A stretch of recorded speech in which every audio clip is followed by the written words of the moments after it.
April 29, 1945. Urnau, a village on the edge of Lake Constance.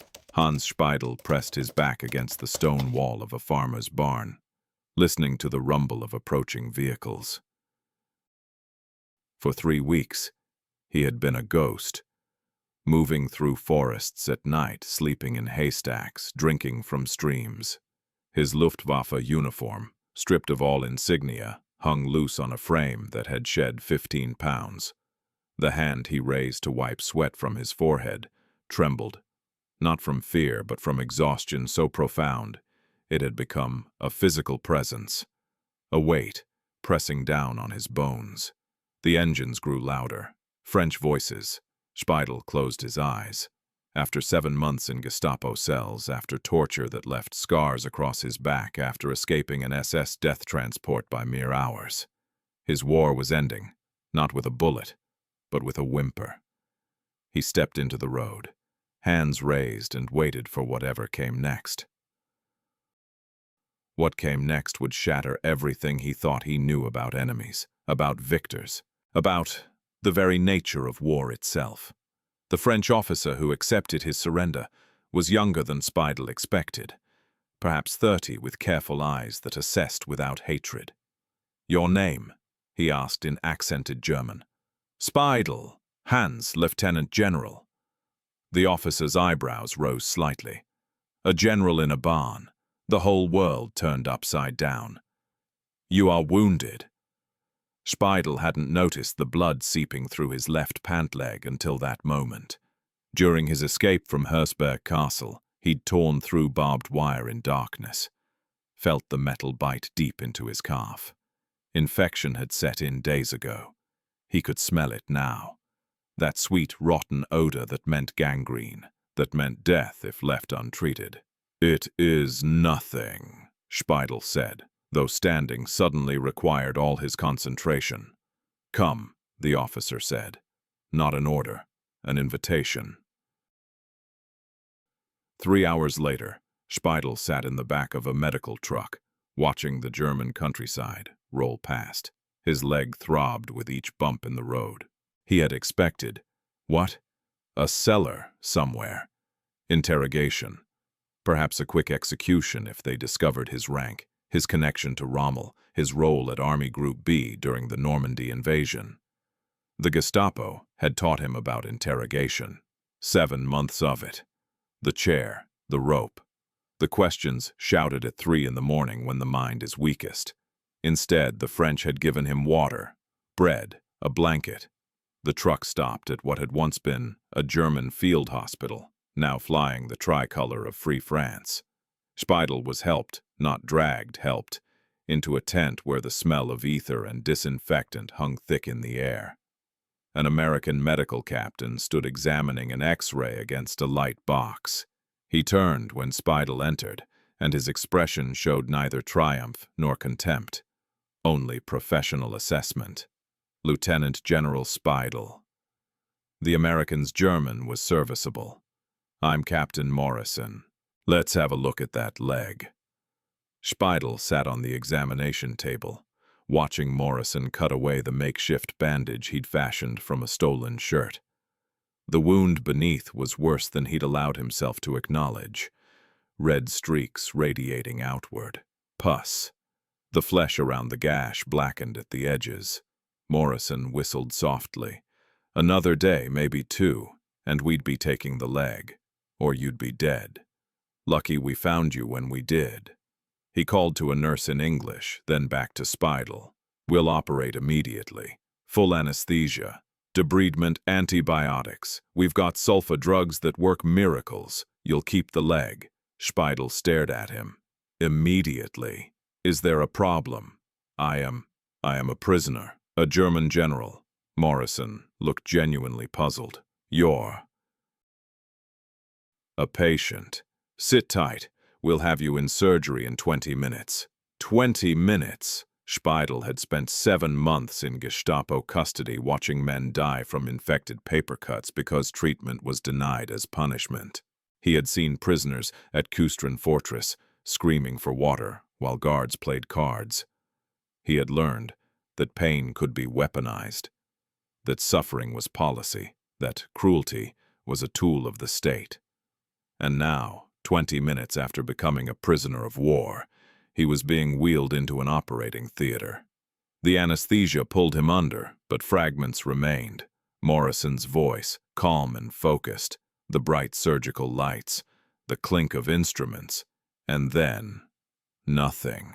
He woke to whiteness. A tent ceiling, clean sheets, his leg elevated, wrapped in professional bandages. No pain, or rather, pain held at bay by morphine that made the world soft at the edges. A different American sat beside his cot, reading a paperback novel. When he noticed Speidel's eyes open, he smiled. "Welcome back, General. How do you feel?" "I am alive." "Yes, sir, you are." "Barely." Morrison said the infection was spreading fast. "Another few hours." He shrugged. "But you're stable now. Antibiotics are doing their job. You'll be on your feet in a week." Speidel tried to process this. In Wehrmacht hospitals, in the final months at least, supplies had dwindled to nothing. Men died from treatable wounds. Amputations were performed without anesthesia. And that was for German soldiers, not enemy prisoners. Why? The word escaped before he could stop it. The American, a sergeant, Speidel now saw from his insignia, looked confused. Why what? Why save me? Why operate immediately? Why morphine, antibiotics, clean sheets? Speidel's voice rose slightly. "I am the enemy." The sergeant's confusion deepened. "You're wounded. What else would we do? What else?" As if there were no other option, as if humanity were not a choice but a default. Speidel closed his eyes, and against his will, tears leaked from the corners. He had not cried during torture, had not cried when Rommel was forced to take poison, had not cried through 7 months of hell. But now, faced with simple decency, something broke inside him. Hans Speidel was born on October 28, 1897, in Metzingen, Germany, to a civil servant's family. His world had been one of order, duty, honor. At 17, he joined the Imperial German Army and marched into the meat grinder of the Great War. The Battle of the Somme taught him about industrial death. Artillery barrages that lasted days, men disappearing into mud, the smell of gas that clung to your uniform for weeks. He commanded a company, then served as battalion adjutant, and when the guns finally fell silent in November 1918, he was among the survivors who believed they understood war. They understood nothing. The interwar years shaped Speidel into a particular type of German officer, a nationalist conservative who saw in Hitler's rise the restoration of German dignity, the reversal of Versailles' humiliations, the return of Germany to its rightful place among world powers. He earned a doctorate in history in 1926, completed general staff training, rose through ranks in a military rebuilt from Weimar's restrictions. He agreed with Hitler's foreign policy, the rearmament, the territorial reclamations, the assertion of German strength. What he could not accept, what made his stomach turn, were the racial policies, the Nuremberg laws, Kristallnacht, the things whispered about from the East, about special units, about Jews and Poles and Russians. By 1944, Lieutenant General Speidel served as Chief of Staff to Field Marshal Erwin Rommel at Army Group B in Normandy. He was a professional soldier at the height of his career, coordinating the defense of Hitler's Atlantic Wall, managing divisions, planning counterattacks against the inevitable Allied invasion. He was also, secretly, a traitor to the Nazi regime. The conspiracy to kill Hitler brought together strange bedfellows, aristocratic officers, socialist workers, conservative politicians, Catholic clergy.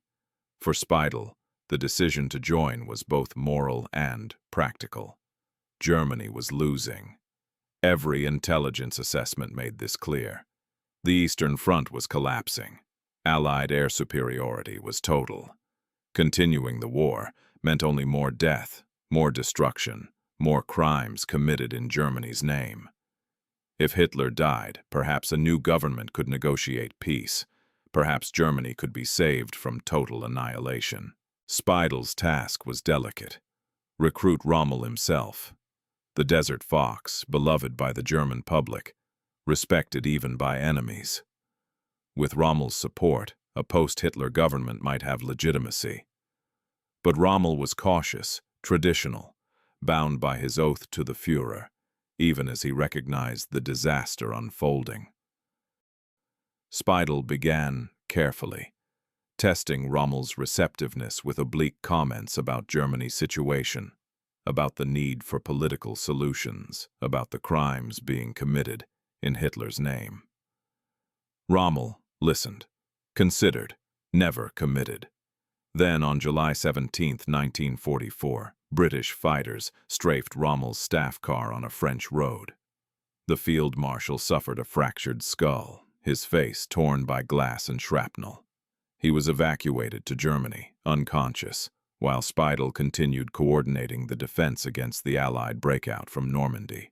3 days later, on July 20th, Colonel Klaus von Stauffenberg's bomb exploded at Hitler's Wolfslair headquarters and failed to kill him. The Gestapo arrests began within hours.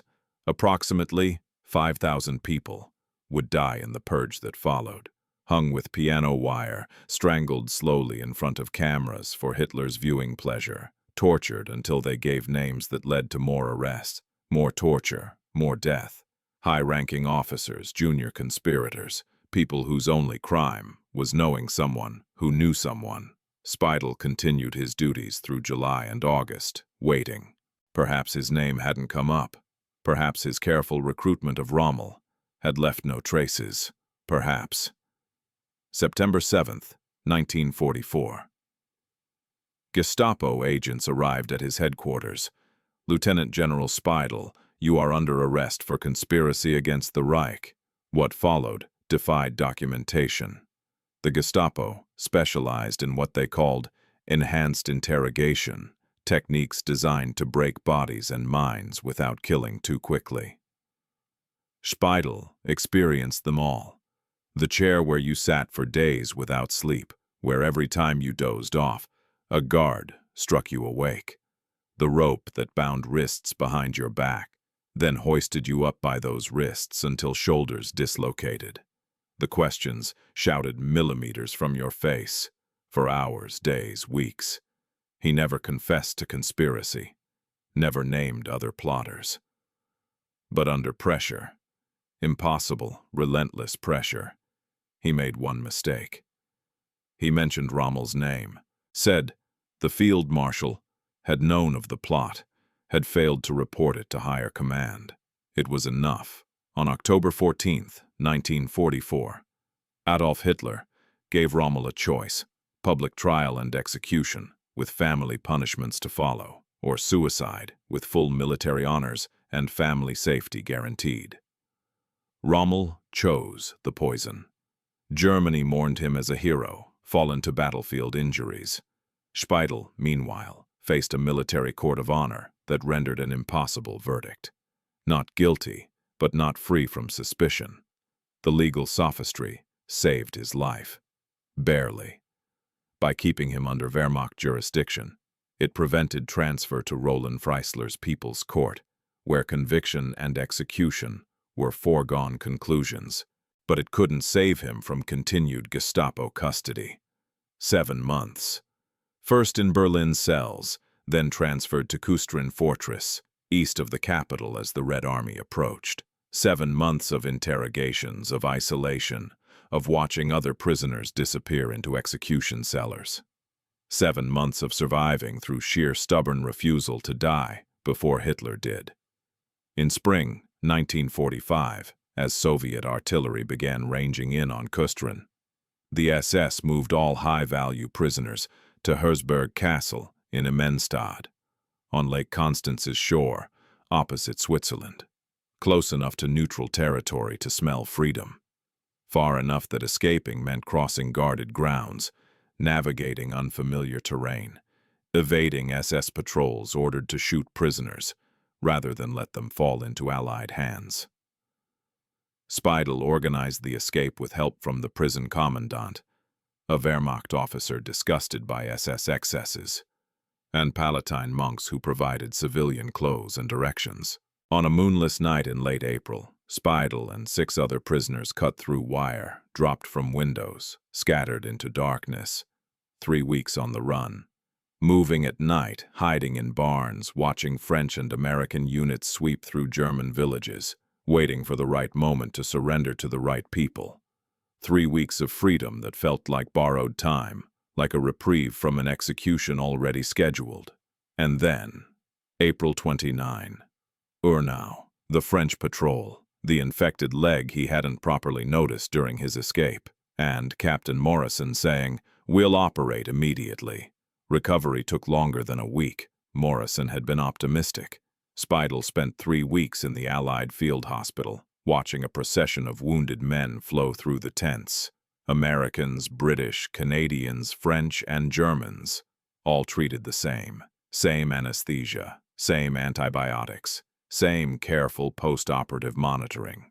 He watched a 19-year-old Waffen-SS trooper, unconscious from shrapnel wounds, receive a blood transfusion. The blood came from an American donor. Enemy blood flowing into enemy veins because blood didn't care about uniforms. He watched Morrison and his team work a 36-hour shift after a transport accident, brought in 30 casualties at once.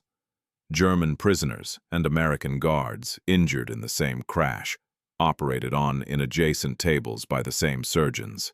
He watched nurses, some barely older than children, change dressings, empty bedpans, administer medications with the same gentle efficiency for Wehrmacht generals and Allied privates. The cognitive dissonance was unbearable. Speidel had spent 4 years operating within a system where human value was calculated by race, by political reliability, by usefulness to the state, where suffering was policy, where cruelty was virtue, disguised as strength. And here, in defeat, he encountered its opposite.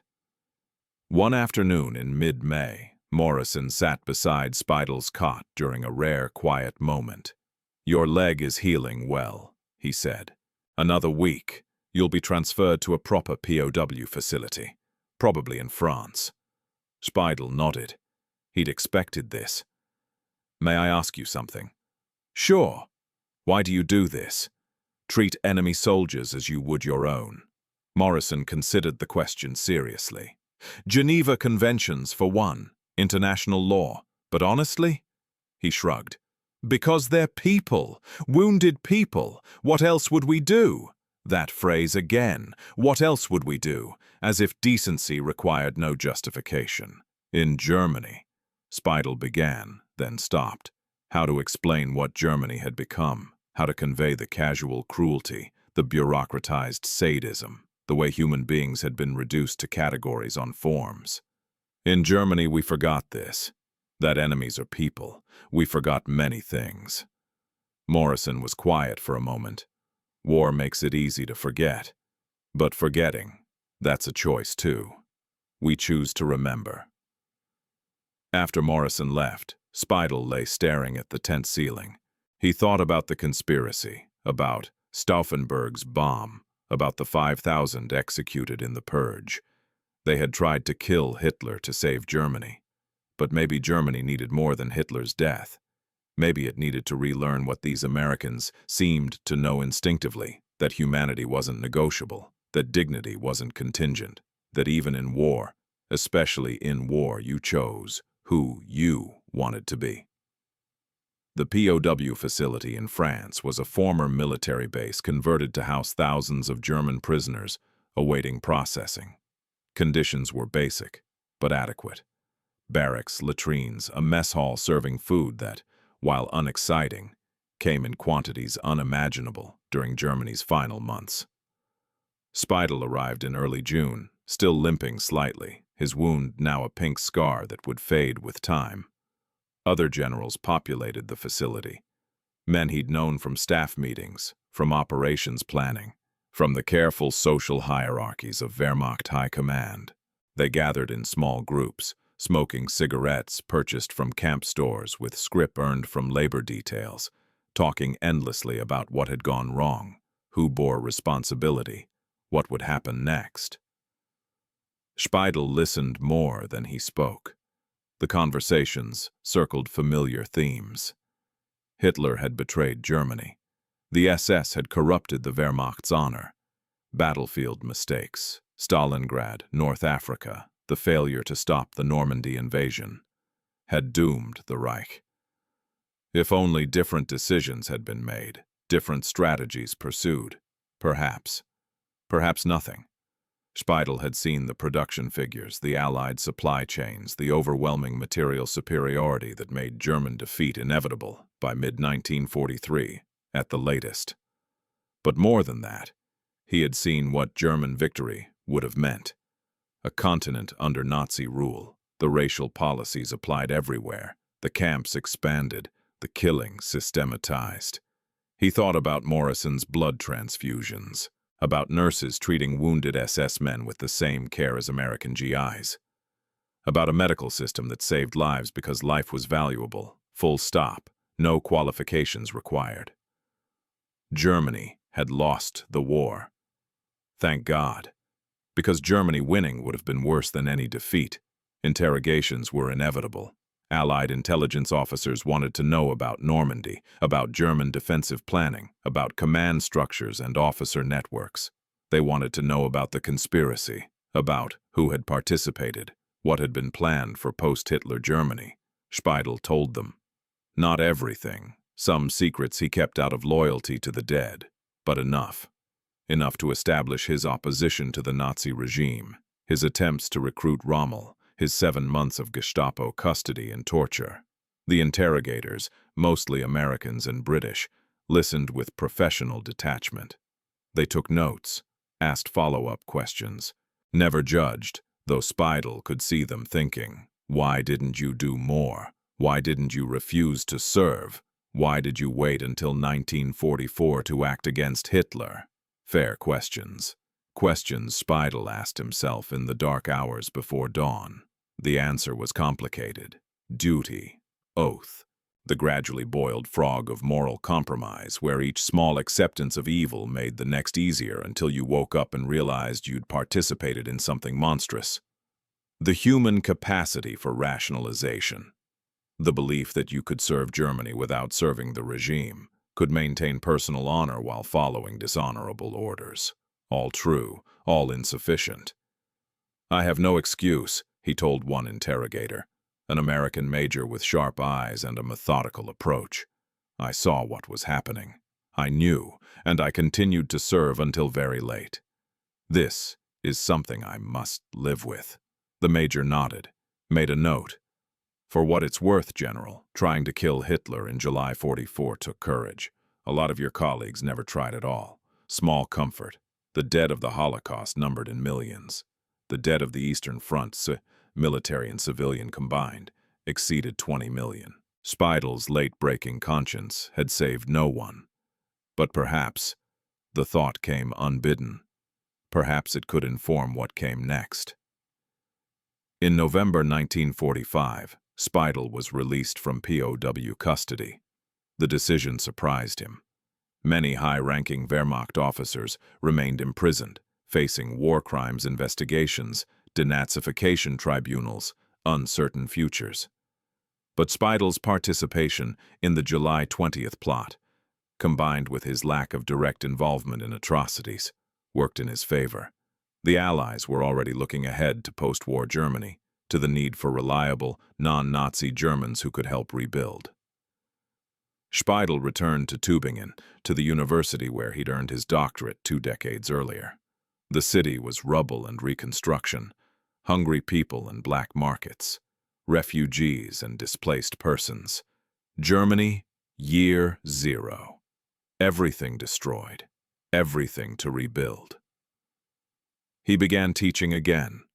Modern history, the subject he'd studied before war consumed his life. His students were veterans, many of them, who'd survived Stalingrad or Normandy, or the final apocalyptic defense of Berlin.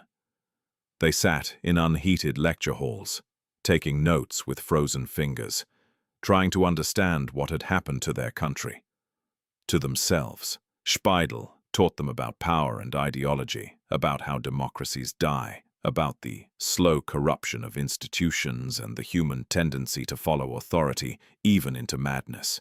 He taught them about the conspiracy, about the men who'd tried to stop Hitler and failed. He taught them that resistance, even doomed resistance, mattered, and he wrote. In 1950, he published Invasion 1944, Rommel and the Normandy Campaign, presenting events from a German perspective, but without apologetics, without the nostalgic Wehrmacht myth-making that would become popular in following decades. He wrote about mistakes, about the impossibility of German victory, about Rommel's growing disillusionment with Hitler. The book sold well. Germans, hungry for understanding their recent past, bought copies, read about the Atlantic Wall's failures, about Allied superiority, about the conspiracy that had cost Rommel his life. Some criticized Speidel for being too harsh on the Wehrmacht. Others said he wasn't harsh enough, that he downplayed German crimes. He accepted both criticisms. The truth was complicated. The Wehrmacht had fought for an evil regime. Many officers had committed or enabled atrocities. But some, not enough, never enough, but some, had tried to resist, had paid with their lives. Their failures didn't erase their attempt. In 1950, Chancellor Konrad Adenauer's government began planning West Germany's rearmament. The Cold War was solidifying. The Soviet Union had blockaded Berlin, tested atomic weapons, consolidated control over Eastern Europe. The Western Allies, previously focused on keeping Germany permanently demilitarized, now wanted a West German army as a bulwark against Soviet expansion. Adenauer needed military advisors, Germans with command experience who weren't tainted by Nazi ideology or war crimes. Speidel's name came up. The former general who'd tried to kill Hitler, the resistance member who'd survived Gestapo torture, the historian who'd written honestly about German defeat. Speidel hesitated, returned to military life after everything, after witnessing where German militarism had led. But he recognized the opportunity, a chance to build something different, a democratic German army, subordinated to civilian control, integrated into Western defense structures, committed to values beyond national aggrandizement. He became one of the authors of the Himmerod Memorandum, a secret document outlining principles for West German rearmament. The new army, the Bundeswehr, would be fundamentally different from the Wehrmacht. Soldiers would be citizens in uniform with rights and dignity. They would swear oaths to democratic constitution, not to leaders. They would be trained in ethics, in international law, in the lessons of the Nazi period. Never Again wasn't just about preventing another Holocaust. It was about preventing another Wehrmacht, an apolitical military that enabled tyranny through obedience, that committed atrocities in the name of duty, that confused honor with following orders. In 1954, Speidel became West Germany's chief negotiator for NATO accession. The irony wasn't lost on him. 10 years earlier, he'd been coordinating the defense of occupied France against Allied invasion. Now he was negotiating West Germany's integration into a Western military alliance that included France, Britain, and the United States. The negotiations were delicate. France, invaded twice by Germany within 30 years, was understandably cautious about German rearmament. Britain worried about German revanchism. Smaller European nations feared a rebuilt German military.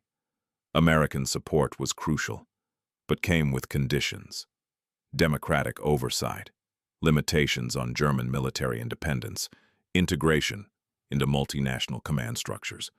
Speidel made the case carefully. West Germany needed defense against Soviet aggression. Europe needed German military contribution for credible deterrence. But, and this was crucial, the new Bundeswehr would be different. Transparent, accountable, committed to democratic values and international cooperation. He spoke from experience. He'd served in 2 world wars. He'd seen German militarism's ultimate destination, cities destroyed, millions dead, the nation itself partitioned between victorious powers. He'd also seen, in American POW camps, an alternative. Military force subordinated to democratic values, power exercised with restraint, enemies treated with dignity. In May 1955, West Germany joined NATO. Speidel was promoted to lieutenant general in the new Bundeswehr, the same rank he'd held in the Wehrmacht, but wearing a different uniform, serving different principles. April 1957. Fontainebleau, France. Lieutenant General Hans Speidel stood at attention in the palace courtyard, while the Allied commander administered his oath as commander of Allied land forces Central Europe. Around him stood officers from 4 nations, German, American, French, British, the same nations that had fought each other across Europe 12 years earlier. Speidel was the first German officer to hold a NATO command position. The symbolism was obvious, almost overwhelming. A former Wehrmacht general now commanding French, British, and American divisions. The vanquished integrated into the victor's alliance. Yesterday's enemy as today's partner. The ceremony concluded. Officers saluted. A French colonel approached.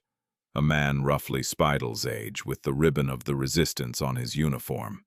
General Speidel. Welcome. Thank you, Colonel. They shook hands.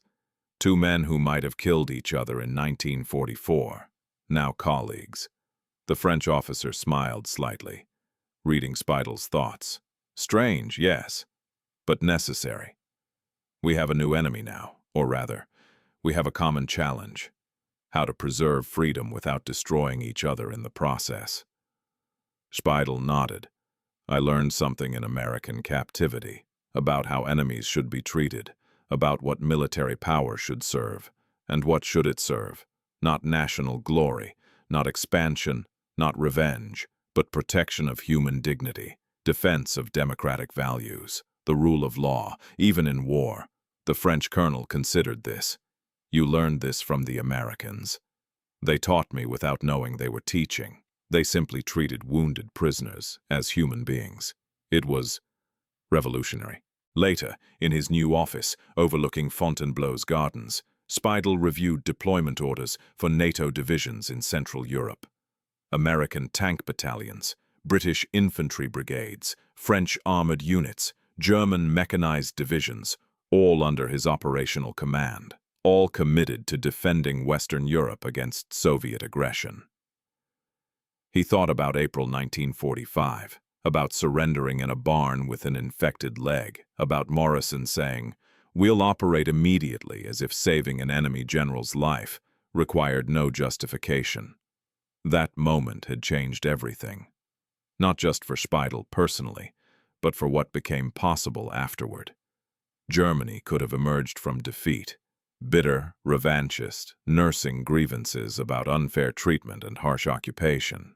Instead, partly because of how the Western Allies handled German POWs, partly because of Marshall Plan generosity, partly because of democratic Germans like Adenauer, who chose integration over isolation, West Germany became a reliable partner, a democratic success story, a nation that faced its past honestly while building a different future. Speidel's role in this transformation was real but limited. He helped create the Bundeswehr's ethical foundations. He negotiated NATO integration. He demonstrated that former Wehrmacht officers could serve democracy instead of nationalism, international cooperation instead of German supremacy. But the foundation had been laid by others, by Morrison and his medical team, saving enemy lives because life was valuable, by Allied POW camp administrators who treated prisoners according to Geneva Conventions, even when Germany had violated those same conventions, by post-war leaders who chose reconstruction over revenge, integration over punishment. November 1984. Bad Honnef, West Germany. Hans Speidel died at 87, surrounded by family, his life spanning both world wars, the Nazi era, Germany's partition and partial reconstruction, the Cold War's long standoff. He'd been a Wehrmacht general and a Bundeswehr general, a resistance conspirator and a NATO commander, a man who'd seen the worst of German militarism and helped build something better. His obituaries noted his military service, his role in the July 20th plot, his 7 months of Gestapo torture, his post-war contributions to West German rearmament and NATO integration. Some emphasized his resistance to Hitler, others focused on his years serving the Nazi war machine before turning against it. Both were true. Both mattered. What the obituaries couldn't fully capture was the transformation Speidel had undergone. Not the dramatic conversion on a Damascus road, but the slow, painful relearning of basic humanity after years inside a system that had systematically dehumanized enemies, minorities, anyone deemed unworthy of consideration. That transformation began in April 1945, in an Allied field hospital, when Captain Morrison looked at a wounded enemy general and saw only a wounded patient requiring immediate treatment. Such a small thing, such a revolutionary thing. Speidel had told the story many times in later years, to students, to journalists, to other former Wehrmacht officers struggling with their past. He told it not to excuse his late resistance to Hitler, but to illustrate what was possible when human dignity was treated as non-negotiable, when enemies remained human, when power was exercised with restraint. "They saved my leg," he would say. But more than that, they showed me an alternative to the only military culture I'd ever known. They showed me that strength didn't require cruelty, that victory didn't demand vengeance, that even in war, especially in war, you could choose to remain human. Some listeners heard this as self-serving, a former Nazi general wrapping himself in Allied virtue to escape his own guilt.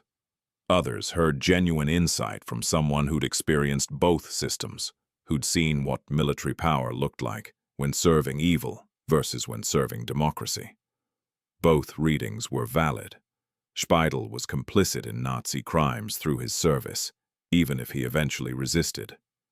But his post-war work genuinely contributed to building a different kind of German military, one that valued democratic oversight and international cooperation over blind obedience and national aggrandizement. The tension was unresolvable. The complicity couldn't be erased. The later contributions didn't cancel earlier sins. Both existed simultaneously, uncomfortably, insisting that moral accounting was more complex than simple addition and subtraction. The lesson Speidel took from his captivity wasn't that Americans were saints or that Allied forces fought clean wars. They weren't and didn't. War remained brutal, dehumanizing, destructive. Allied bombing campaigns killed hundreds of thousands of civilians. Occupation forces sometimes abused power. Individual soldiers committed atrocities. But, within the brutality, institutional commitments to human dignity created space for something better. The Geneva Conventions were followed mostly. POWs received medical care. War crimes were prosecuted sometimes. The difference between mostly and never, between sometimes and systematically ignored, was the difference between flawed democracies and totalitarian regimes. Speidel saw this clearly because he'd experienced both. He'd served a regime where cruelty was policy, where human value was calculated by race and ideology, where suffering was inflicted deliberately as punishment and deterrence. And he'd been captured by forces that, despite their own flaws and failures, maintained institutional commitments to treating even enemies with basic dignity. The contrast was absolute. It explained why West Germany aligned with the West, rather than remaining neutral or drifting toward the Soviet bloc. It explained why the Bundeswehr modeled itself on NATO forces, rather than resurrecting Wehrmacht traditions. It explained why Germany's post-war transformation, while incomplete and contested, nonetheless represented a genuine break from the Nazi period. Speidel's personal transformation mirrored his nation's, imperfect, incomplete, but real. From Wehrmacht, general planning the defense of occupied territory, to NATO commander coordinating multinational forces for collective defense. From nationalist conservative, supporting Hitler's restoration of German power, to Democrat, committed to international cooperation and constitutional values. From someone who treated enemies as subhuman to someone who understood that humanity wasn't conditional on nationality, ideology, or uniform. The journey wasn't clean. It couldn't be. Too much blood, too many crimes, too much complicity. But it was genuine. And it suggested, not proved, but suggested that even people deeply embedded in evil systems could change, could learn, could help build something better. Not redemption, exactly. The dead remained dead, the crimes remained committed, but perhaps recovery, perhaps reconstruction, perhaps a different future built on hard-learned lessons about what happened when human dignity became negotiable. The infected leg that brought Speidel into American custody left a scar that lasted his lifetime. He would touch it sometimes, unconsciously, while thinking or speaking. A reminder of the moment when everything changed. When surrender meant not death but treatment, not punishment but care, not the end but a different beginning. Other generals from the Wehrmacht had different post-war trajectories. Some remained unreconstructed, nursing grievances, denying the Holocaust, claiming the Wehrmacht fought clean while only the SS committed atrocities. Others disappeared into obscurity, unwilling or unable to confront their past. A few faced war crimes prosecutions for specific atrocities. Speidel's path, resistance conspirator, torture survivor, NATO commander, was unusual but not unique. Adolf Heusinger, who became Bundeswehr Inspector General and NATO chairman of the Military Committee, followed a similar arc. Johann Adolf Graf von Kielmansegg, who commanded NATO's Central Army Group, represented the same generation of officers who rebuilt German military institutions on democratic foundations. What made Speidel's story particularly revealing was his explicit articulation of the transformation he underwent. Unlike officers who minimized their Wehrmacht service or portrayed resistance as typical rather than exceptional, Speidel spoke honestly about complicity and late awakening, about serving an evil regime until circumstances forced clarity. And he pointed to his captivity, specifically to Morrison's medical treatment, to Allied POW camp conditions, to the lived experience of being treated with dignity by enemies, as the catalyst for understanding what military power could serve when divorced from nationalism and subordinated to democratic values. This wasn't the only factor in West Germany's successful democratization. Marshall Plan, aid mattered, occupation policies mattered. German Democrats like Adenauer mattered. Generational change mattered. The threat of Soviet aggression mattered, but individual experiences of Allied treatment during captivity and occupation shaped millions of German perceptions about the post-war order. Those who expected vengeance received reconstruction. Those who anticipated punishment received opportunities. Those who feared perpetual occupation saw sovereignty gradually restored. These experiences didn't excuse Nazi crimes or Wehrmacht complicity. They didn't erase the Holocaust or resurrect the dead, but they created conditions for Germans to choose democratic integration over nationalist isolation, to embrace constitutional democracy over authoritarian alternatives, to support NATO membership over neutrality. Speidel's infected leg, treated immediately by American doctors who saw a patient rather than an enemy, symbolized this larger dynamic.